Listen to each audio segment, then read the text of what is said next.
사형제도에 찬성하는 논거는 기원전 바빌론의 함무라비 법전까지 거슬러 올라갈 수 있습니다.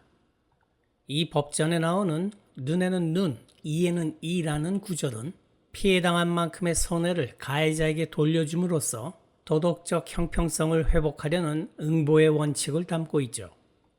임마누엘 칸트도 응보주의와 비례성의 원칙에 따라 사형을 정당화했습니다. 칸트는 살인이라는 범죄를 저지른 자에게는 순수하고 엄격한 정의의 요청에 따라 그에 상응하는 가장 엄중한 형벌을 부과하는 게 도덕적 필연이라고 봤죠. 토마스 아퀴나스는 국가 유기체론을 통해 공동체의 안전을 위한 사회 방위적 차원에서, 토마스 홉스는 사회계약을 파기한 범인에 대한 국가의 방어권 차원에서, 그리고 헤겔은 변증법적 관점에서 사형을 지지했습니다. 이러한 전통을 바탕으로 현대 사형제도 찬성의 근거는 크게 세 가지로 요약됩니다. 첫째는 범죄 억제력입니다. 가장 가혹한 형벌인 사형이 존재함으로써 잠재적 범죄자들에게 강력한 경고 메시지를 보내 흉악범죄의 발생률을 낮출 수 있다는 주장이죠. 둘째는 추가범죄 예방입니다. 사형으로 흉악범죄자를 영구히 사회에서 격리함으로써 이들이 탈옥하거나 재범을 저질러 무고한 시민에게 다시 해를 가할 위험성을 원천적으로 차단한다는 거죠. 셋째는 피해자 유족의 치유와 정의의 실현입니다. 극심한 고통을 겪은 유족과 사회 구성원의 분노에 대해 국가가 정당한 수준의 대가를 치르게 함으로써 도덕적 균형을 바로잡는다는 거죠. 여러분은 예절을 미리 풀고 난 뒤에 강의를 들어야 독해력을 키울 수 있습니다. 첫 문장을 볼까요? 시간을 15초 드릴 테니 이 글의 핵심어와 주제, 뒤에 나올 내용을 짐작하여 간단하게 메모하세요.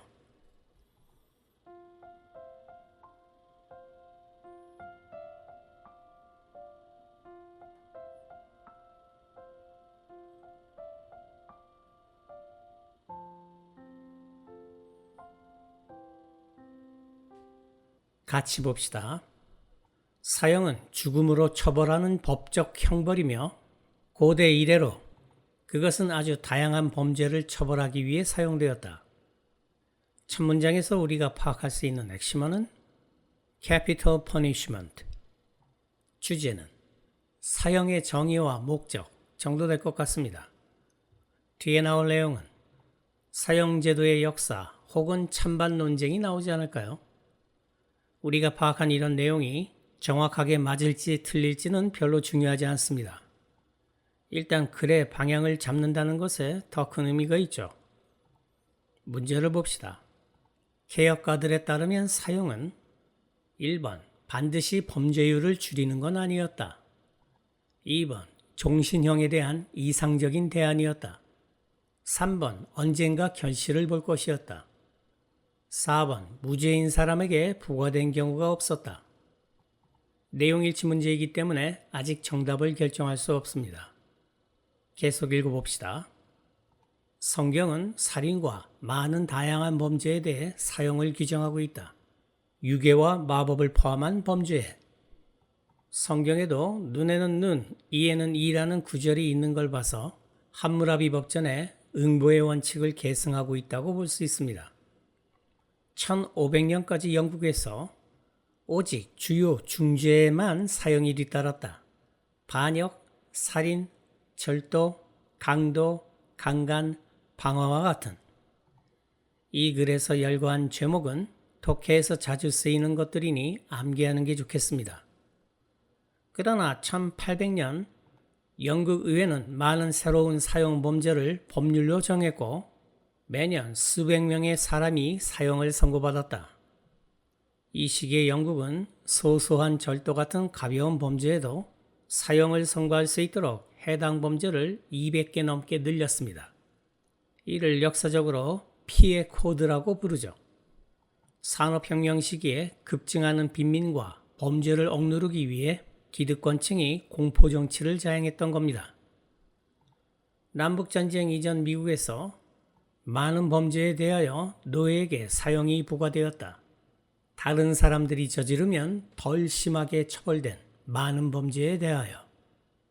여기서 다른 사람이란 백인을 가리키는 말입니다. 처벌이 불평등하고 인종차별적이었다는 걸 암시하는 말이네요. 사형에 대한 개혁은 1750년대 유럽에서 시작되었고 주장하는 몇몇 사상가들은 개혁을 옹호했다. 사형이 불필요하게 잔인하며 억제력으로서 과대평가되어 있고 때때로 치명적인 실수로 부과된다고 주장하는 사형제 폐지를 주장하는 사람들의 논리를 소개하고 있군요. 그들은 종신형을 옹호했다.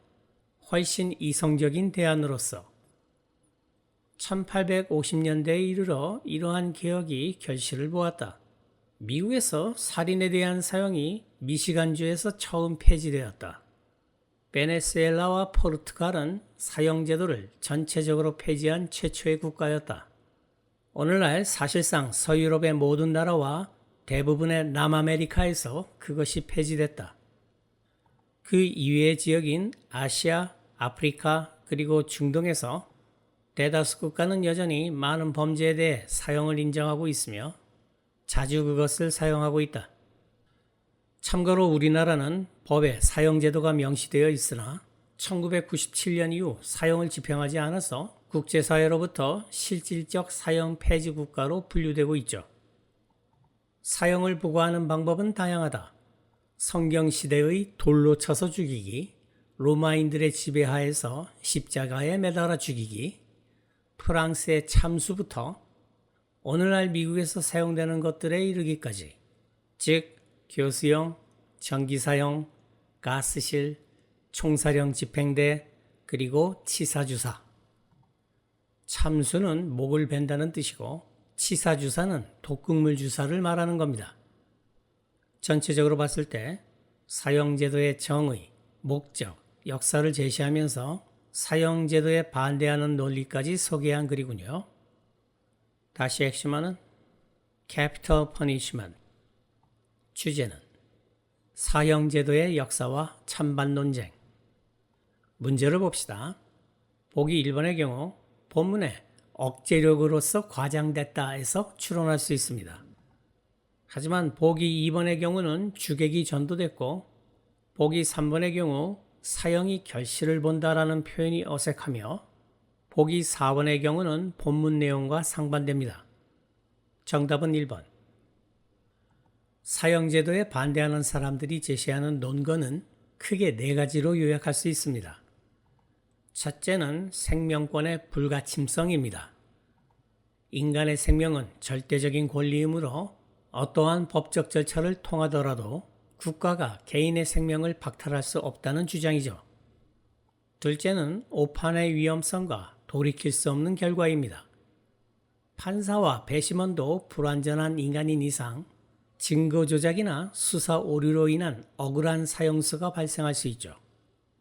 사형이 집행된 이후에는 진실이 밝혀져도 원상복구할 수 없다는 엄청난 결함을 안고 있습니다. 셋째는 정치적 악용의 가능성입니다. 역사적으로 독재 정권은 정적을 제거하고 체제에 반대하는 세력을 탄압하는 수단으로 사형제도를 남용해 왔죠. 우리나라도 예외는 아니었습니다. 넷째는 범죄 억제 효과에 대한 의문입니다.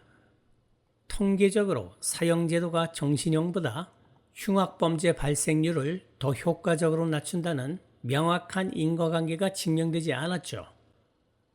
사형제도에 반대하는 사람들은 그 대안으로 가석방 없는 무기징역을 제시합니다. 이는 사형제의 단점을 보완하면서 범죄자를 영구히 사회에서 격리하여 안전을 도모할 수 있으며 평생 좁은 방에서 살아가게 만드는 게 훨씬 더 가혹한 형벌일 수도 있다는 논리죠. 다만 가석방 없는 무기징역은 국민의 세금으로 범죄자의 의식주와 의료 등 적지 않은 유지 비용을 감당해야 한다는 단점을 지니고 있습니다.